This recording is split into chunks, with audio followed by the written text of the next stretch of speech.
నా ప్రియమైన బిడ్డ, నా మాటలు జాగ్రత్తగా ఆలకించుము. నీవు నీ పిల్లలను ఎలా పెంచుతున్నావో నీకు ఏదైనా అర్థమైందా? పిల్లలను క్రమశిక్షణలో, ప్రభువు బోధనలో పెంచమని నేను చెప్పాను కదా. నీవు ఏం చేస్తున్నావు? నీకే క్రమశిక్షణ లేదు. నీ కుటుంబము క్రమశిక్షణలో జీవించడం లేదు. ఒక భర్తగా, భార్యగా ఏం చేస్తున్నారు? మీరు మీ కుటుంబంలో కుటుంబ ప్రార్థన ఉందా? వ్యక్తిగత ప్రార్థన ఉందా? ఆదివారం ఆరాధనకు వెడుతున్నారా? ఉపవాస ప్రార్థనలకు వెడుతున్నారా? సభలకు వెడుతున్నారా? లేదు కదా. ఒక సామెత చెబుతాను, జాగ్రత్తగా ఆలకించుము. ఆవు వెళ్లి చేను మేస్తే దూడ వెళ్లి గట్టు వేస్తాదా? లేదు కదా. ఆవు వెళ్లి చేను మేస్తే దూడ కూడా వెళ్లి సేనెమేస్తాది. అంటే నీవు ఏది చేస్తావో నీ పిల్లలు అదే చేస్తారు.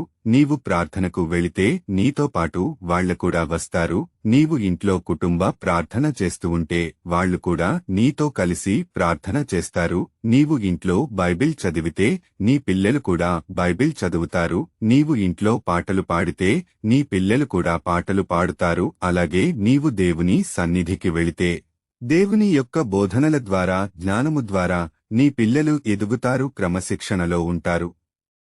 అలాగే నీవు త్రాగుబోతు అయితే నీ పిల్లలు కూడా త్రాగుబోతులు అవుతారు.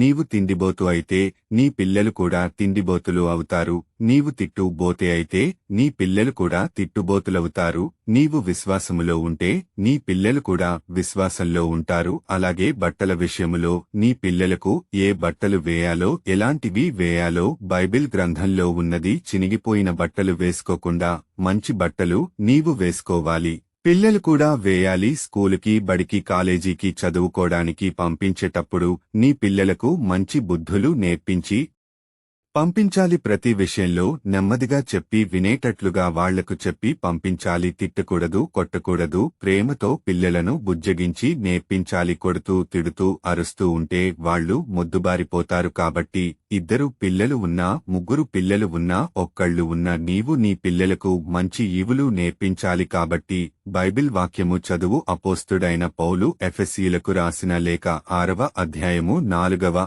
వచనము. తండ్రులారా, మీ పిల్లలకు కోపము రేపక ప్రభువు యొక్క శిక్షణలోనూ బోధలోనూ వారిని పెంచుడి. చిన్నప్పుడు నుండి ప్రభువు బోధలో పెంచితే వారు పెద్దవారు అయిన తర్వాత నీకు గౌరవాన్ని తెస్తారు, మీ పరువు నిలబెడతారు. నీవు చిన్నప్పటి నుండి వారిని క్రమశిక్షణ ప్రభువు బోధలో పెంచకపోతే మొండివారిపోతారు, నీకు కీడు తెస్తారు. అందుకని నేను ఈ విషయములను నీకు తెలియజేస్తున్నాను. నీ కుటుంబాన్ని నేను దీవిస్తాను, ఆశీర్వదిస్తాను. ఆమెన్.